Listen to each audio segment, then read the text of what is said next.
नमस्कार दोस्तों, मैं संजय प्रभाकर। आज भारतीय राजनीति में जो हुआ है वो सिर्फ आम आदमी पार्टी का टूटना भर नहीं है। यह सिर्फ राघव चड्ढा का बीजेपी में जाना भर नहीं है। यह सिर्फ 7 राज्यसभा सांसदों की राजनीतिक पलटी मारना भर नहीं है। बहुत बड़ा सवाल है, क्या भारत की राजनीति में अब विपक्ष को चुनाव में हराया नहीं जाएगा? क्या चुनाव में विपक्ष बचेगा भी नहीं या खड़ा भी नहीं होगा, बल्कि चुनाव से पहले ही भीतर से खोखला कर दिया जाएगा? क्या अब सत्ता का खेल बैलेट बॉक्स यानी कि ईवीएम से कम और ब्रेकिंग न्यूज एजेंसियां, दबाव, डर, महत्वाकांक्षा और ऑपरेशन लोटस से ज्यादा चलेगा? ऑपरेशन लोटस से ही चलेगा, सवाल है ना। क्योंकि आज शाम यानी शुक्रवार शाम को आम आदमी पार्टी को ऐसा झटका लगा है, ऐसा झटका दिया गया है जिसकी गूंज सिर्फ दिल्ली या पंजाब तक नहीं बल्कि पूरे देश की विपक्षी राजनीति में सुनाई दे रही होगी। राघव चड्ढा, वही राघव चड्ढा जिन्हें कभी अरविंद केजरीवाल का तेज तर्रार चेहरा कहा गया, वही राघव जिन्हें पंजाब में आम आदमी पार्टी आप इसकी राजनीति का बड़ा चेहरा माना गया था, वही राघव जिन्हें राज्यसभा भेजा गया, वही राघव जिन्होंने डिप्टी लीडर पद से हटाए जाने के बाद सोशल मीडिया पर फिल्मी अंदाज में कहा था, घायल हूं इसलिए घातक हूं, घायल हूं इसलिए घातक हूं। बिल्कुल पूरा अंदाज इसी से उस समय यह माना जा रहा था कि राघव चड्ढा बहुत जल्द बीजेपी का दामन थाम सकते हैं, और आज वही हुआ। आज सचमुच आम आदमी पार्टी के लिए घातक साबित हुए राघव चड्ढा। लेकिन असली सवाल यह नहीं है कि राघव गए क्यों, असली सवाल यह है कि राघव जैसे नेता जाते कहां हैं।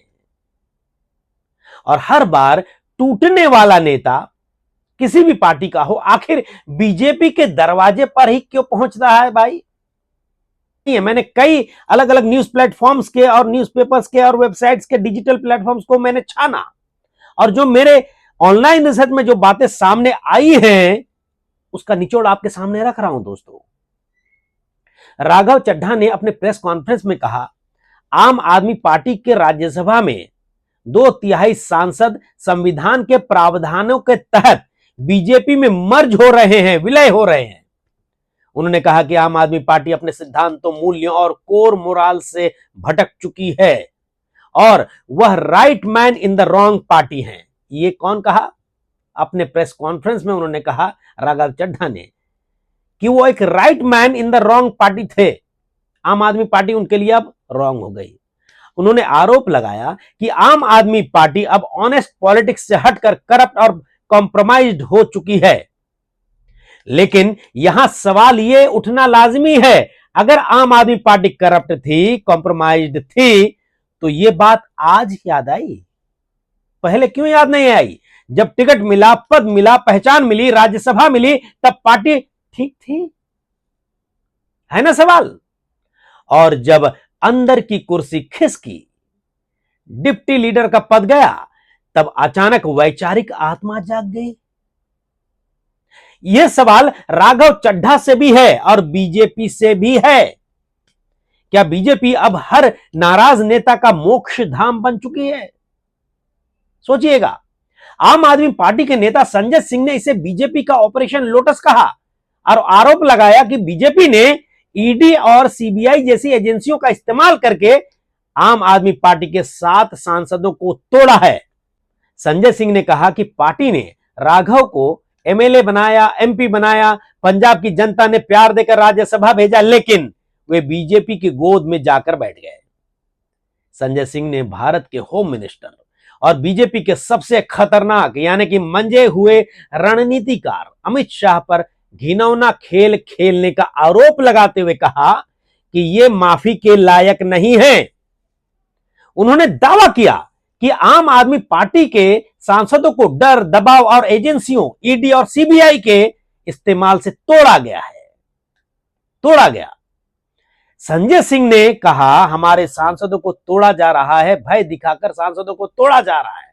उन्होंने भारतीय जनता पार्टी पर ऑपरेशन लोटस चलाने का आरोप लगाते हुए कहा कि इसका मकसद पंजाब के भगवंत मान सरकार के काम को रोकना है।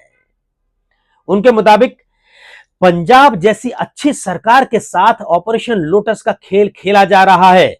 दोस्तों, आपको पता होगा कि बहुत जल्द पंजाब में भी विधानसभा के इलेक्शंस होने हैं और बीजेपी की नजर वहां पर टिकी हुई है।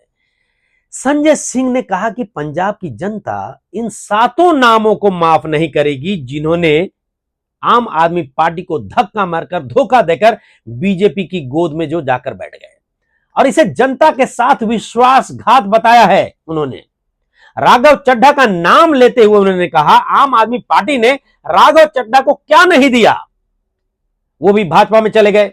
उन्होंने प्रधानमंत्री नरेंद्र मोदी और अमित शाह को सीधे सीधे भगवंत मान के काम में बाधा डालने के लिए आपने जो किया है उसके लिए पंजाब की जनता आपको कभी माफ नहीं करेगी। संजय सिंह ने यह भी आरोप लगाया कि ऑपरेशन लोटस की कार्यप्रणाली चलाने के लिए प्रशासनिक तंत्र का दुरुपयोग किया जा रहा है।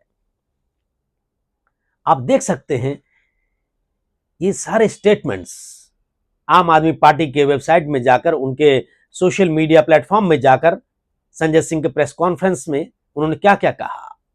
कुल मिलाकर दोस्तों, उनका आरोप है कि यह सिर्फ दल बदल नहीं बल्कि पंजाब की राजनीति और आम आदमी पार्टी को कमजोर करने की संगठित सियासी रणनीति है।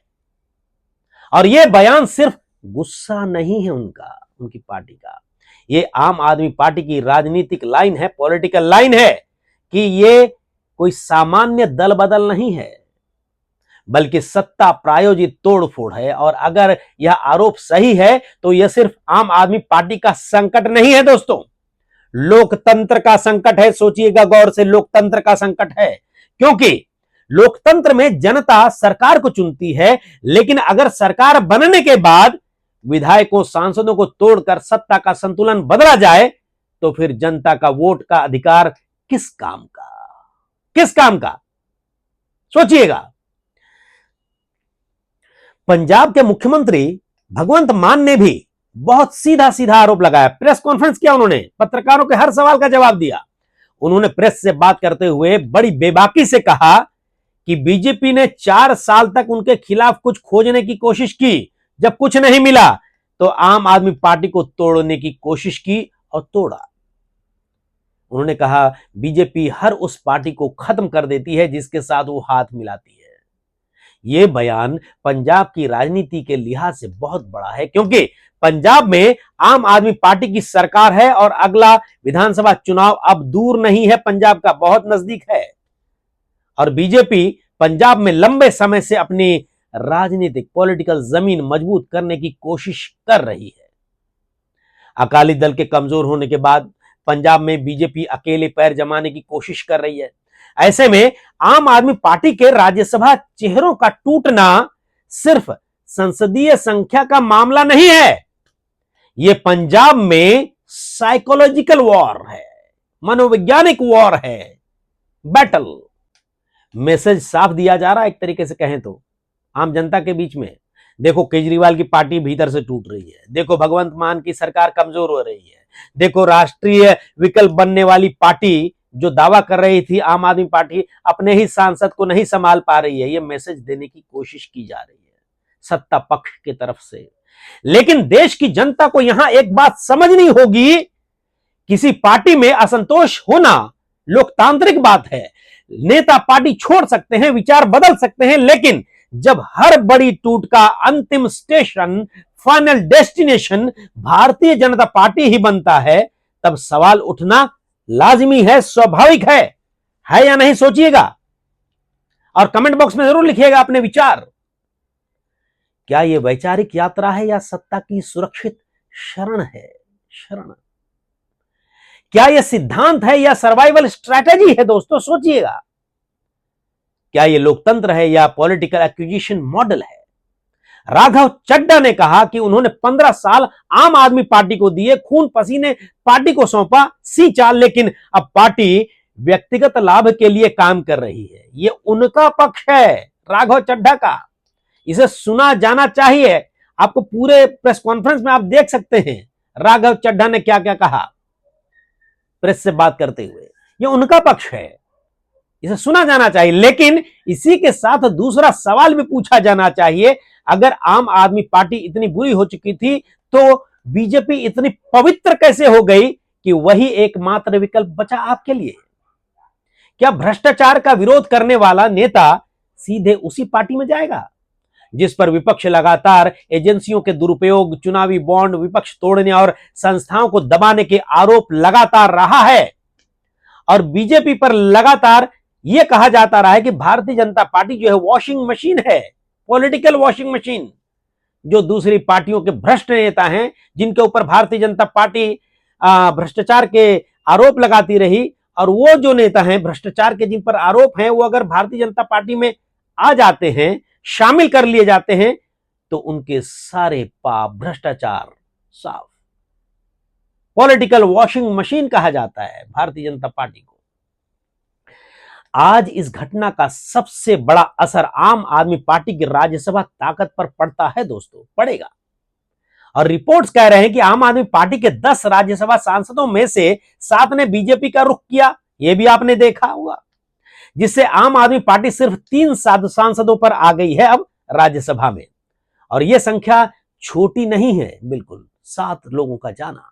राज्यसभा में आवाज कम होना मतलब संसद में सवाल कम होना, बहस में ताकत कम होना, राष्ट्रीय मुद्दों पर विपक्षी दबाव कम होना। और यही वो जगह है जहां भारतीय जनता पार्टी को सीधा फायदा नजर आ रहा है, और फायदा नजर आया। लोकसभा में बहुमत हो या ना हो, राज्यसभा में संख्या का हर इंच मायने रखता है। अपर हाउस है। अगर कोई बिल लोकसभा में पास हो गया, राज्यसभा में पास नहीं हुआ तो गया। अपर हाउस है तो वहां भी चाहिए, बस अंक गणित, अंक गणित। अब दोस्तों सवाल यह है, क्या यह पंजाब चुनाव पर निशाना है, यह 7 लोगों को खींच कर लाना या उनका बीजेपी में शामिल होना? और मेरा विश्लेषण साफ है, एनालिसिस मेरी साफ है। हां, मेरा मानना है यह पंजाब पर बड़ा पॉलिटिकल स्ट्राइक है, अटैक है, क्योंकि पंजाब आम आदमी पार्टी की इकलौती पूर्ण बहुमत वाली राज्य सरकार है। दिल्ली में आम आदमी पार्टी की ताकत पहले ही सीमित हो चुकी है, कमजोर कर दी गई। अगर भारतीय जनता पार्टी पंजाब में भी यह करने में कामयाब हुई तो, अगर पंजाब भी कमजोर होता है तो केजरीवाल की राष्ट्रीय राजनीति का सपना लगभग लगभग खत्म मानिए। बीजेपी जानती है कि आम आदमी पार्टी को दिल्ली में घेरना काफी नहीं है, पंजाब में उसकी जड़ काटनी होगी।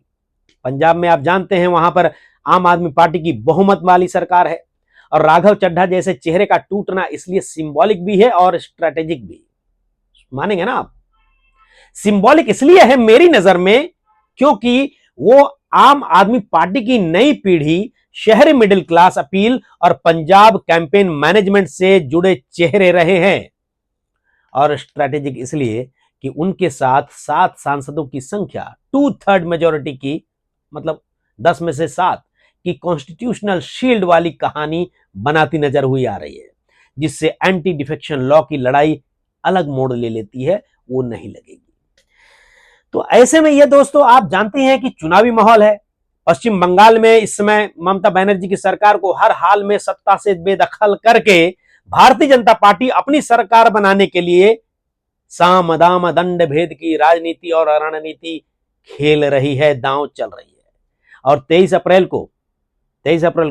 अप्रैल को पश्चिम बंगाल के 294 सीटों में से 152 सीटों के लिए पहले चरण की वोटिंग ऐसी हुई कि समूचा देश दांतों तले उंगलियां दबा रहा होगा देखकर, वोटिंग परसेंटेज देखकर। भारत के इतिहास में इतनी भारी संख्या में वोटिंग, करीब करीब 93%। दूसरे चरण का मतदान दोस्तों 29 अप्रैल को बाकी है, होना है, बाकी के 142 सीटों के लिए।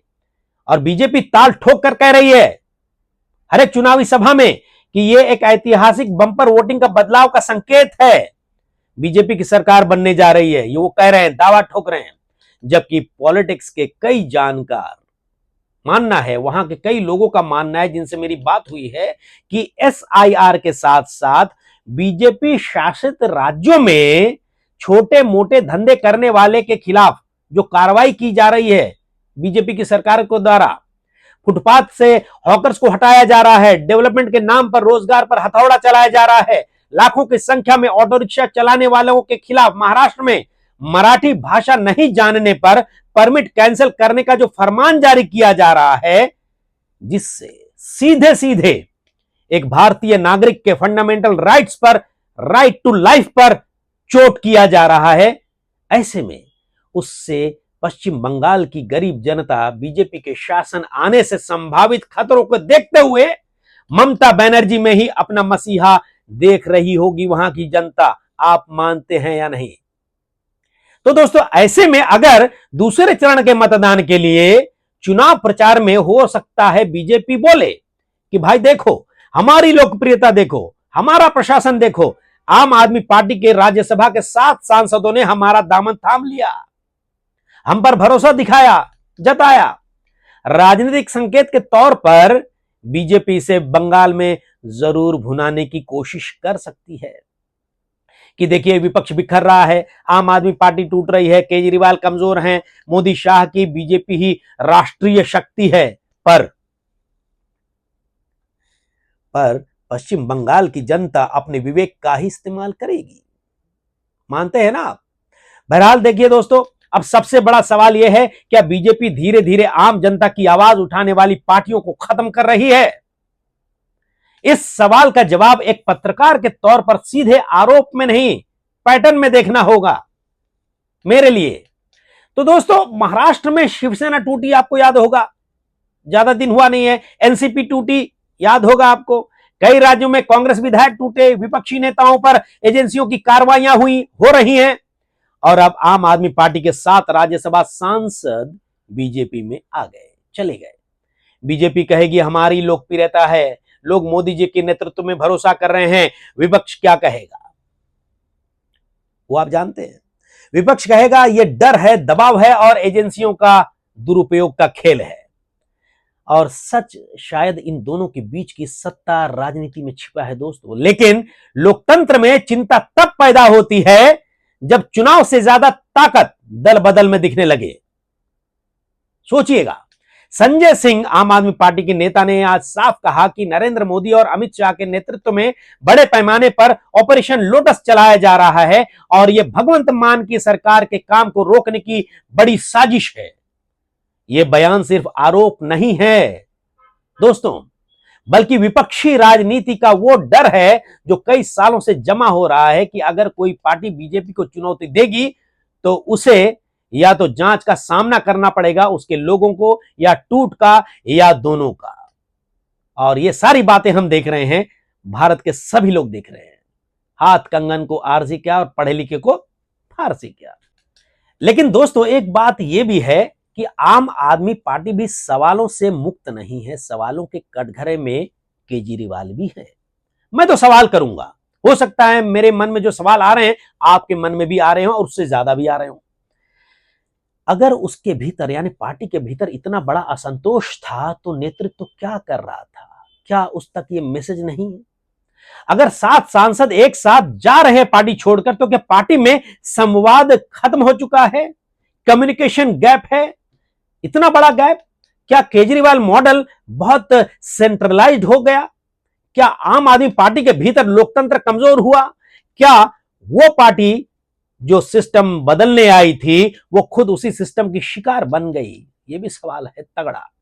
एक सवाल बीजेपी से है मेरा, तीखा सवाल है, कड़वा सवाल है, लेकिन बुलडोजर सवाल है। जवाब आप सबके पास में होगा, आपके मन में भी होगा। हो सकता है ऐसे सवाल आपके मन में भी आ रहे हो कि बीजेपी के सामने है मेरा सवाल, सबसे ताकतवर पार्टी होने के बावजूद अगर बीजेपी को विपक्ष के सांसद तोड़ने पड़ रहे हैं तो इसका मतलब क्या है? क्या चुनाव जीतने का भरोसा कम है? क्या राजनीतिक कंपटीशन से डर है? क्या विपक्ष की आवाज को संसद में कमजोर करना आपकी रणनीति बन गई है? क्या लोकतंत्र में विरोधी दलों को खत्म कर देना ही कांग्रेस मुक्त भारत से आगे का नया मॉडल बीजेपी का ऑपोजिशन मुक्त भारत है? आम जनता को, हमारे देश की आम जनता को यह समझना होगा दोस्तों कि लोकतंत्र सिर्फ वोट डालने का नाम नहीं है। लोकतंत्र का मतलब है मजबूत विपक्ष, स्वतंत्र संस्थाएं, निर्भीक संसद और ऐसी राजनीति जिसमें जनता के जनादेश को बीच रास्ते में पलटने का खेल ना चले। अगर जनता आम आदमी पार्टी को पंजाब से राज्यसभा भेजती है और वे सांसद बीच में बीजेपी में चले आते हैं तो तकनीकी रूप से चाहे वो 2/3 का दावा करें, नैतिक सवाल कायम रहता है और रहेगा। जनता ने किसे वोट दिया था, व्यक्ति को या पार्टी को? और अगर पार्टी के नाम पर वोट मिला तो पार्टी बदलते ही सीट क्यों नहीं छोड़नी चाहिए, है ना सवाल। आज राघव चड्ढा कह रहे हैं कि वो right man in wrong party थे, लेकिन जनता पूछेगी साहब ये एहसास राज्यसभा की सीट लेने के बाद क्यों हुआ? जनता पूछेगी अगर आम आदमी पार्टी गलत थी तो क्या जनादेश वापस जनता को लौटाकर चुनाव लड़ने की हिम्मत है? जनता पूछेगी, हो सकता है क्या आप बीजेपी की टिकट पर पंजाब की जनता के सामने फिर से खड़े होने की हिम्मत करेंगे? अगर चुनावी मैदान में उतरने की हिम्मत है तो बोलिए। और बीजेपी से सवाल और बड़ा है, अगर आप सचमुच दुनिया की सबसे बड़ी पार्टी हैं, अगर जनता आपके साथ है, अगर मोदी मैजिक इतना अटूट है तो फिर विपक्षी दलों को तोड़ने की जरूरत क्यों पड़ती है ना? चुनाव मैदान में हराइए, चुनावी मैदान में हराइए, जनता से हराइए, बहस से हराइए, नीतियों से हराइए, लेकिन अगर लोकतंत्र का मैदान दल बदल, दबाव और एजेंसियों की छाया में बदलेगा तो यह जीत नहीं, लोकतंत्र की हार होगी, थकान होगी। आज आम आदमी पार्टी घायल है, इंजर्ड है, इसमें शक नहीं, कोई शक नहीं। राघव चड्ढा ने जो कहा कि मैं घायल हूं इसलिए घातक हूं, वो आज आम आदमी पार्टी के लिए सच साबित हो गया दोस्तों। लेकिन सवाल यह है कि यह घात सिर्फ आम आदमी पार्टी पर है या भारत के विपक्षी लोकतंत्र पर, यानी कि विपक्षी पार्टियों पर जो सवाल उठाते हैं, प्रशासन पर, सरकार पर। ये सवाल उठ रहे हैं और यही चर्चा हो रही है कई जगह। अगर हर क्षेत्रीय दल, हर उभरती आवाज, हर वैकल्पिक राजनीति को तोड़ा जाएगा, डराया जाएगा तो फिर क्या होगा? देश में चुनाव होंगे पर विकल्प नहीं बचेगा। और विकल्प के बिना लोकतंत्र सिर्फ मशीन बन जाता है दोस्तों। मशीन देखने के लिए लोकतंत्र होगा, बोलने के लिए लोकतंत्र भर होगा, लेकिन चलेगा सिर्फ एक डंडा। बटन दबाइए, परिणाम देखिए, वही निकलेगा। लेकिन असली मुकाबला पहले ही खत्म ये हो जाता है। तो दोस्तों इसलिए आज की घटना को सिर्फ राघव चड्ढा बनाम केजरीवाल मत देखिए, इसे बीजेपी बनाम आम आदमी पार्टी भी मत देखिए, इसे भारतीय लोकतंत्र की उस बड़ी स्टोरी में रखकर देखिए जहां सत्ता दिन ब दिन विशाल होती जा रही है और विपक्ष दिन ब दिन सिकुड़ता जा रहा है। और जब सत्ता बहुत बड़ी हो जाए, विपक्ष बहुत छोटा हो जाए, संस्थाएं बहुत चुप हो जाएं, चुप कर दिए जाएं और नेता बहुत आसानी से पाला बदलने लगे, तो दोस्तों पत्रकार हूं मैं, सवाल तो खड़े करूंगा ही। सवाल पूछना मेरा धर्म और कर्म दोनों है। इसलिए सवाल नंबर 1 ऐसे में, क्या यह सचमुच वैचारिक विलय है, मर्जर, या राजनीतिक ऑपरेशन है? सवाल नंबर 2, क्या ईडी सीबीआई का डर भारतीय राजनीति की नई मुद्रा बन चुका है? सोचिएगा। सवाल नंबर 3, क्या पंजाब की सरकार को अस्थिर करने की कोशिश की जा रही है, हिलाने की कोशिश की जा रही है, गिराने की कोशिश में लगाया जा चुका है लोगों को? सवाल नंबर 4, सोचिएगा, क्या राज्यसभा में विपक्ष की आवाज कमजोर करने की रणनीति है? सवाल नंबर 5 है, क्या जनता के वोट की नैतिक कीमत अब खत्म होती जा रही है? और आखिरी सवाल, अगर लोकतंत्र में विपक्ष खत्म हो जाएगा तो कल सत्ता से सवाल कौन पूछेगा? आज बीजेपी खुश होगी, आम आदमी पार्टी सदमे में होगी, राघव चड्ढा अपने फैसले को सिद्धांत बताएंगे, संजय सिंह इसे विश्वासघात और ऑपरेशन लोटस कहेंगे, भगवंत मान इसे पंजाब के खिलाफ धक्का बता रहे हैं। लेकिन देश की जनता को इन नारों से आगे देखना होगा हम सबको, क्योंकि राजनीति में दल बदलना नया नहीं है, लेकिन दल बदल को लोकतांत्रिक रणनीति का हथियार, केंद्रीय हथियार बना देना बहुत खतरनाक है। और इसलिए आज की लाइन साफ है दोस्तों।